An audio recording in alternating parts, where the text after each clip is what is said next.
So hello guys, আসসালামু আলাইকুম। আশা করি সবাই ভালো আছেন। আজকে আপনাদের সামনে নিয়ে আসলাম নিউ এক ব্লগ ভিডিও। সেখানে আমরা আজকে আপনাদেরকে দেখাবো আমাদের গ্রামটাকে, সব কিছু দেখাবো। তা প্রথমত আমি আছি একটা টঙে বসে, সেখানে আড্ডা দিচ্ছে মহামান্য সাব্বির খান, আকাশ খান এবং আরা খান। আরও আমাদের টিম মেম্বার যারা আছে দুজন, তারা কাজ করতেছে, সেগুলো আপনাকে দেখাচ্ছি, আপনারা সাথেই থাকুন। এই যে এনাকে হয়তো আপনারা চিনবেন, আমার লাবু মামু। তারপরে এই যে বিজয়, ওনারা এখানে একটা খুলতেছে, সেই ঘরের কাজ করতেছে। এই কাজের কারণে সবাই ব্যস্ততা। সো উপরে ওই যে মিস্ত্রিরা কাজ করতেছে সে। সো তারপরে এই যে কামলা, এই যে কামলা দিতেছে। সো গাইস, এখন আমি যাচ্ছি নদীর পার, মানে আমাদের এলাকা সাথেই একটা নদী আছে, মানে একটা নালা, সেখানেই যাচ্ছি। সো আমার সাথেই থাকুন, আপনাদেরকে আমি পুরো গ্রামটা আমাদের ঘুরে দেখাবো, আমাদের গ্রামের সৌন্দর্যটা। সো এখন মানে এটা আমাদের মসজিদ, এখানে সবাই নামাজ পড়ে মানে।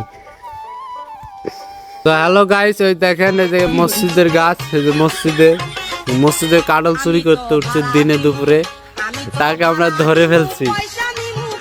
তো শালা চোর দেখাল হাই দিচ্ছে, আবার এত বড় সাহস। তো তাকে আমরা কিছুক্ষণের মধ্যে বেঁধে রাখবো, আপনাদেরকে আমরা দেখাবো, আপনারা থাকবেন। তো আর কিছুক্ষণের ভিতরে, মানে আমাদের বাসা থেকে 2 মিনিট লাগে নদীর পার যেতে, মানে নদীর কাছে যেতে। সেখানে আমি যাচ্ছি, তো আমার সাথেই থাকুন ওখানে। হ্যালো গাইস, ইতিমধ্যে আমি নদীর পাড়ে চলে এসেছি। সো আপনাদেরকে দেখাচ্ছি যে কি অবস্থা বা কি সুন্দর আমাদের গ্রামটা। এখানে এসে আমার অনেক কিছুই মনে পড়ে গেল, ছোটবেলার সেই ব্রিজ থেকে ঝাঁপা দিতাম, মানে ব্রিজ থেকে লাফ দিতাম, সেই ঘটনাটাও আজকে চোখে পড়ে গেল। সো আপনাদেরকে দেখাচ্ছি, আপনারা আমাদের সাথেই থাকুন।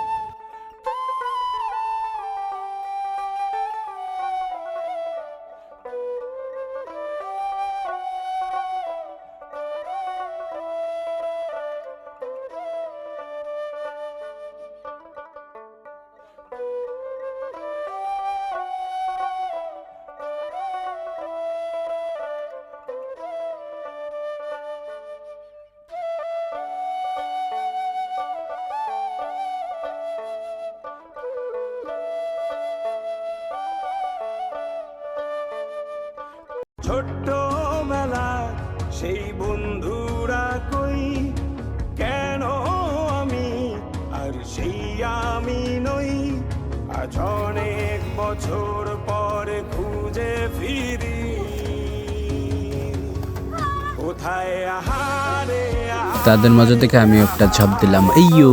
এখানে হচ্ছে হলো পাঙ্কু ড্যান্স। অনেকদিন পর আমরা পাঙ্কু ড্যান্স দেখতেছি।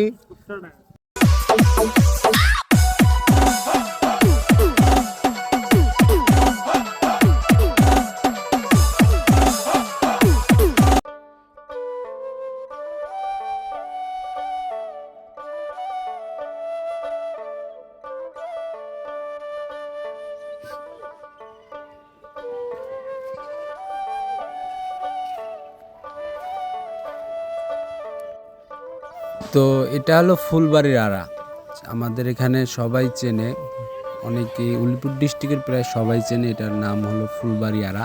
সো এখানে গত বছর ভেঙে গেছে এই জায়গাটা, আজকেও কিছু অংশ ভাঙছে, এই অংশটা আজকে ভেঙে গেছে। সো এখানে কি হবে তা জানা নাই, রাস্তাও হয়তো টিকবে না এখানকার। সো এখানে খুব একটা করুণ অবস্থা, আশেপাশে বাড়ি আছে, সেই বাড়িগুলো বিপদস্থলে পড়ে গেছে। এখানে খুব একটা খারাপ অবস্থা, অতি শীঘ্রই এখানে একটা ব্যবস্থা নেওয়ার দরকার। প্রতিদিন বৃষ্টি হওয়ার কারণে এই ভাঙতিগুলো হচ্ছে, প্রতিদিন প্রায় রাতে প্রতিদিনই বৃষ্টি হচ্ছে আমাদের রংপুর এলাকায়, খুব একটা খারাপ অবস্থা। এতক্ষণ থেকে যারা গ্রামের প্রকৃতি ভিডিওটা দেখলেন, যাদের ভালো লাগছে তারা অবশ্যই কমেন্টে জানাবেন কি সুন্দর এই গ্রাম। ধন্যবাদ সবাইকে।